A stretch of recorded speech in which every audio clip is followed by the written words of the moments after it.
welcome back to EMS One News and Insider Analysis. Ed Bauter and Dan Schwester from the Overrun here today. Today we're going to talk about Colorado and naloxone. Danny, they have a program out there that is not as well funded as it should be. They seem to be losing some money here. Yeah, it appears that the fund for them to purchase naloxone doses to distribute to the public is going to run out of money next year. Yeah, it's a lot. And this is something that, again, is published in EMS One News. You can see up there from the 26th. So essentially what happened was there was a fund that was established for towns to give out naloxone as part of their treatments for their opioid epidemic. And it seems that the money has been given to towns, and there's some debate over how the money has been managed. But the end result seems to be that they just don't have enough money to continue this program. And right now, it looks like the money is expected, the total cost is expected to reach $750 million by 2038. And this is a system where, I mean, Denver was kind of at the forefront of actually starting the opioid program of giving out naloxone. Danny, you and I saw Chris Colwell, the old medical director, a bunch of times talking about this program. Sure. And now it seems that they're in a situation where they're just not going to be able to fund it as well as they would have thought. Well, it looks like it's a bureaucratic mess up that deals with how it was how that money was classified as, and it's really hurting the ability of the organizations that provide naloxone free to the community. You're not suggesting that bureaucracies get in the way of progress in medicine, are you?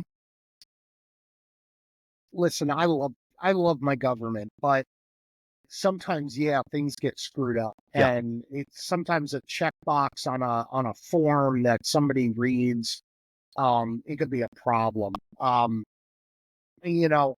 think this is kind of a it's interesting because Colorado is a very active fund. They distributed more than 500,000 doses of Narcan to hundreds of organizations, schools across the state. Other organizations such as the Harm Reduction Action Center that's in the article have received a substantial amount of Narcan, and that's gone into the public to help lives on the street at the level of the user.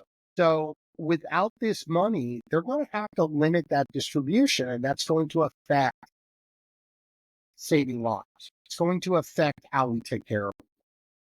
Yeah, and this isn't any small number either. Last year, there was the Harm Reduction Action Center in Denver received 7,284 doses out of the bulk naloxone purchase fund. And it seems where the real problem is that there is Narcan available that is through a purchase fund. You can buy it in bulk, but you still have to buy it. And I think what's trying to happen is now we have a structure where, do you talk about tax revenues going toward the purchase? Should there be grant funding? And how is the money allocated? And essentially what's happening is, the people who are suffering from this are the patients now. And that's probably the biggest problem that I think we're seeing here. But this story is up on EMS One. It's from October 26th. Be sure to check out our stuff on the Overrun here on EMS One and on YouTube, Spotify, and Apple Podcasts, and wherever you get all your information. But let us know what you guys think of this story. Should we be sending more money for opiate relief programs? For the Overrun, Ed Bauter, Dan Schwester for EMS One News and Insider Analysis. We'll talk to you next time.